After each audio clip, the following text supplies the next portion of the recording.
నమస్తే, నేను మీ Gopi. Welcome back to our channel. ఈరోజు మనతో వచ్చరికి సీనియర్ జర్నలిస్ట్ జగదేవ్ గారు ఉన్నారు. సార్ నమస్తే. సార్ నమస్తే సార్. రీసెంట్గా పవన్ కళ్యాణ్ ఫ్యాన్స్కి, అదేవిధంగా అల్లు అర్జున్ ఫ్యాన్స్కి అయితే మంచి వార్ నడుస్తుంది సోషల్ మీడియా వేదికగా. సో అల్లు అర్జున్ గారు ఏమంటున్నారంటే, బయట వచ్చిన కొన్ని వార్తలు పోస్టుల ద్వారా చెప్తున్నా, ఏంటంటే పవన్ కళ్యాణ్ మీద పగ తీర్చుకోబోతున్న అల్లు అర్జున్ అని కొన్ని పోస్టులు అయితే బాగా వైరల్ అవుతున్నాయి. సో ఈ పోస్టులు ఎవరు పెడుతున్నారంటారు? అసలు ఇంత వైరల్లో ఎవరు చేస్తున్నారంటారు?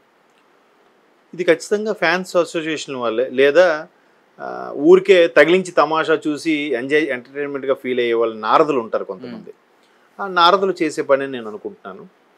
ఒకటి, అల్లు అర్జున్ గారు ఎన్నికల ముందు సరిగ్గా ఇంకాసేపట్లో ముగుస్తుందనగా క్యాన్వాసింగ్ వైసీపీ నేతకి వెళ్ళి సపోర్ట్ ఇవ్వడం, అంతకు ముందు రోజు అల్లు అరవింద్ గారు వీళ్ళు కలిసి ఇక్కడ పవన్ కళ్యాణ్ గారికి సపోర్ట్ ఇవ్వడము.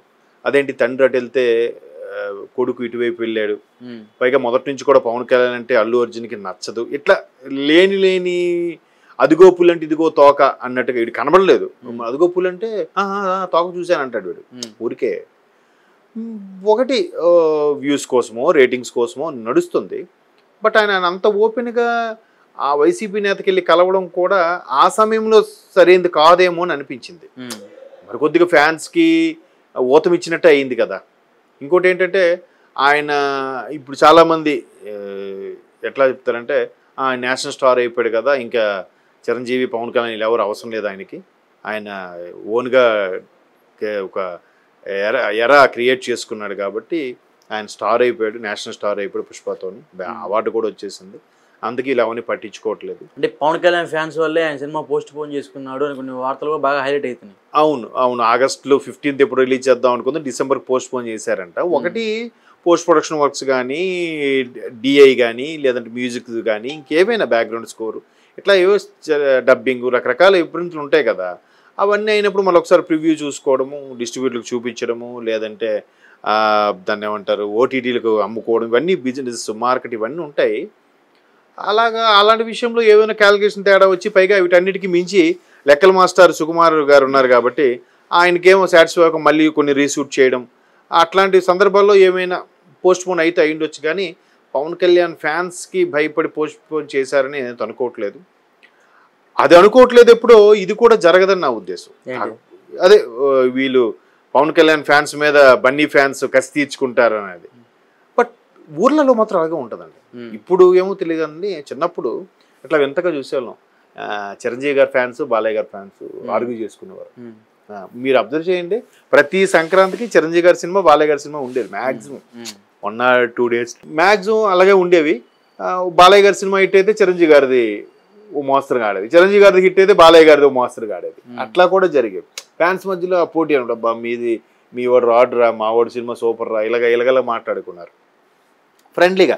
వీళ్ళు ఒక 40 అడుగులు కటౌట్ పెడితే బాలయ్య గారి ఫ్యాన్స్ ఒక 45 అడుగులు కటౌట్, ఇట్లా ఉండేది పోటీ.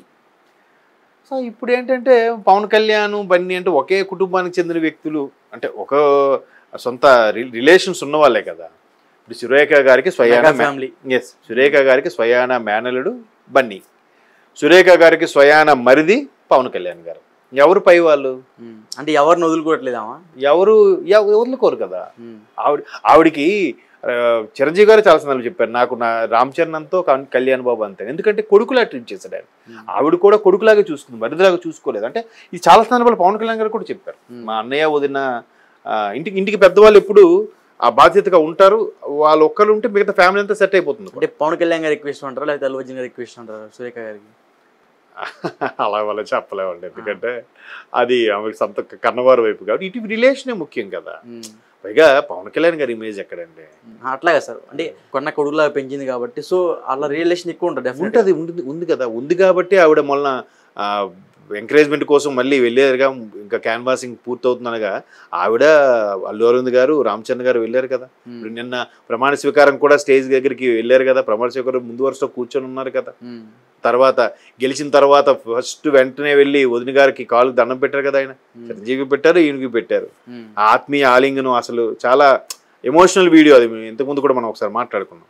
సో ఖచ్చితంగా కుటుంబం ఎప్పుడు ఏ స్త్రీకైనా కన్నవారి మీద ప్రేమ ఉంటుంది, కానీ కుటుంబ పరంగానే ఎక్కువ ప్రాధాన్యత ఉంటుంది. భర్త వైపు ఉన్న కుటుంబాన్ని వైపే వంశం వృద్ధి అటే ఉంటుంది కాబట్టి ఆ ప్రాధాన్యత అలాగే ఉంటుంది.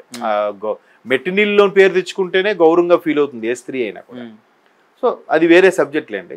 సో అలాంటి సందర్భాల్లో బన్నీ గారి ఫ్యాన్స్ మేబీ అల్లు ఆర్మీ అక్కడ భక్తులకి ఇబ్బంది పెడుతుందా లేదా భక్తులు అల్లు ఆర్మీకి ఇబ్బంది పెడుతున్నారని తెలియదు. బట్ ఇవన్నీ సోషల్ మీడియాలో వచ్చే కోల్డ్ వార్ కథనాలని నా అభిప్రాయం. బట్ ఊర్లలో మాత్రం కొంతమంది ఇట్లా వారుగా మాట్లాడుకున్నాం వెళ్ళాడు తప్పేంటి మా వెళ్తే తప్పే ఉంది ఇప్పుడు ఏమైనా అనేసారా ఏంటి అని అంటాడు వీళ్ళు. అంటే సినిమా రిలీజ్ అయినా సరే హాల్ని బద్దలు కొడదామని చెప్తున్నారు Pawan Kalyan fans. So hall బద్దలు కొడితే వాళ్ళ మీద కేసులు పడతాయి ఎందుకు చెప్పండి. మళ్ళీ అప్పుడు ఈయనే డిప్యూటీ సీఎంగా ఈయనే ఏదో చెప్పాలి. ఈయన ఏం చెప్పకుండా వాళ్ళు ఇష్యూ చేసినా ఆ అపవాదు పవన్ కళ్యాణ్ గారికే వెళ్తుంది కదా. అంతా మా పవన్ కళ్యాణ్ గారి డిప్యూటీ సీఎం ఉన్నాడు మాకు ఎదురులేదు తిరుగులేదు అనుకుంటారు వీళ్ళు అనుకుంటారు. కానీ అది ఆయనకి ఇబ్బంది, ఆయనకి మచ్చ చేకూర్చే వ్యవహారాలు ఇవన్నీ. ఎందుకంటే అరే మీ నాయకుడు డిప్యూటీ సీఎంగా ఉన్నాడని మీరు చెలరైపోతారని వచ్చేస్తుంది. ఒకవేళ ఆయన చెప్పడు. ఇప్పుడు మొన్న వర్మ గారు ఏం చెప్తున్నారు, అసలు ఆయన ఎవరికి క్యాన్వాసింగ్ పిలవలేదు కానీ ఎవరికి వాళ్ళు వచ్చి ప్రతి గ్రామంకి వెళ్ళిపోయి పవన్ కళ్యాణ్ గారిని మీరు ఓటేయండి మీ గ్రామంకి ఏం కావాలి చెప్పండి అని చెప్పి ఎన్ఆర్ఐలు డైరెక్ట్గా వచ్చి వాళ్ళగా క్యాన్వాసింగ్ చేసుకున్నారట. అది జబర్దస్త్ వాళ్ళు మన గెటప్ సీన్ గారు కానీ సుధీర్ గారు కానీ వాళ్ళందరూ వెళ్ళారు. ఎవరు కూడా ఇప్పుడు పృథ్వీ ఉన్నారు, ఆయన నాకు అసలు పవన్ కళ్యాణ్ గారు పిలవలేదు బట్ నేను వెళ్తాను ఆయన కోసం పనిచేస్తా అని చెప్తున్నాడు ఆయన. అంటే అందరూ అలా స్వచ్ఛందంగా వచ్చారు. ఇప్పుడు ఈ అటాక్ కూడా అయినా స్వచ్ఛందంగా జరగచ్చు. అంటే ఆ పవన్ కళ్యాణ్ ఇమేజ్ చెప్పారు కదా, ఆయనకి ఫ్యాన్స్ కాదు భక్తులు ఉంటారు, ఆర్మీ కూడా కాదు భక్తులే. కాబట్టి అల్లు ఆర్మీకి ఇక్కడ పవన్ భక్తులకి ఏమైనా డిస్టర్బెన్స్ ఉంటే చిన్న చిన్న ఊర్లో లోకల్ స్థాయిలుగా వస్తాయేమో కానీ బయటికి అట్లాంటివి ఏమి ఉండవు. ఒకవేళ ఏం చేసినా కూడా అబ్బా వీళ్ళే చేశారని వీళ్ళకి అపవాదం వస్తుంది కదా. ఇవన్నీ వస్తాయి. అంటే వీటన్నిటికీ మూలం ఆయన వైసీపీ నేతలకి వెళ్ళి కలవడం ఇంతవరకు వచ్చింది చూడండి. సినిమా అడ్డుకుంటారని స్టేట్మెంట్లు ఇవ్వడం, అందుకే సినిమా పోస్ట్ చేశారు అనుకోవడం, సినిమా పోస్ట్ చేసినా ఆడనేమో అని చెప్పడం, మీరు అన్నట్టు థియేటర్లు బద్దలు కొడతామని చెప్పడం, ఆ థియేటర్లు బద్దలు కొడతాం మీరు ఎలా కొడతారని మా ఫ్యాన్స్ మేము చూస్తామని చెప్పి ఈ అల్లు అర్జున్ ఫ్యాన్స్ అనడం. ఇదంతా ఏంటంటే వాళ్ళు వన్ ఫైన్ డే ఒక కథాకార్యం అయింది అనుకోండి, కలుసుకుంటారు నవ్వుకుంటారు అయిపోతుంది. కింద వీలు కొట్టేసుకుంటుంటారు. వీలు పెద్ద చొక్కాలు చించేసుకొని రక్తాలు వచ్చేసిలా కొట్టేసుకోవడం తప్ప వాళ్ళైతే అంత ఇదిగా పట్టించుకోరు. ఒకవేళ ఉన్నా ఓపెన్ అవరు, బయటికి మాత్రం నవ్వుతూ పలకరిస్తారు. రాజకీయం అంతే, అది సినిమాల్లో ప్రతి రంగంలోనూ ఉందండి. అటువంటి డ్రామాటిక్ పాలిటిక్స్ ఉన్నాయి. కాకపోతే రాజకీయాల్లో బాగా కనిపిస్తాయి, సినిమాల్లో సెలబ్రిటీస్ విషయంలో బాగా తెలుస్తుంటాయి. మిగతా విషయాలు వాళ్ళంత ఫెమిలియర్ కాదు కాబట్టి మనకు తెలియదు. సో ప్రతి దగ్గర ఉన్నదే. బట్ ఫ్యాన్స్ ఇలా అనుకోవడం రేపొద్దున వీళ్ళ ఫ్యాన్స్ కూడా వాళ్ళు ఏదో ఒకటి చేస్తారు. బహుశా వీళ్ళంత ఫ్యాన్స్ బేస్ వాళ్ళకి లేకపోయినా ఎందుకులో దొంగ దెబ్బ తీయొచ్చు కదా. ఫ్యాన్స్ అని అప్పుడు ఫస్ట్ మీరే చేశారు బన్నీ సినిమాలు అడ్డుకున్నారని చెప్పి వీళ్ళు మళ్ళీ వీళ్ళ సినిమాలు అడ్డుకోవడం, లేదా పవన్ కళ్యాణ్ గారు ఎలాగ యాక్ట్ చేయట్లేదు కాబట్టి పవన్ కళ్యాణ్ గారి బదులు రామ్ చరణ్ సినిమాలు అడ్డుకోవడం.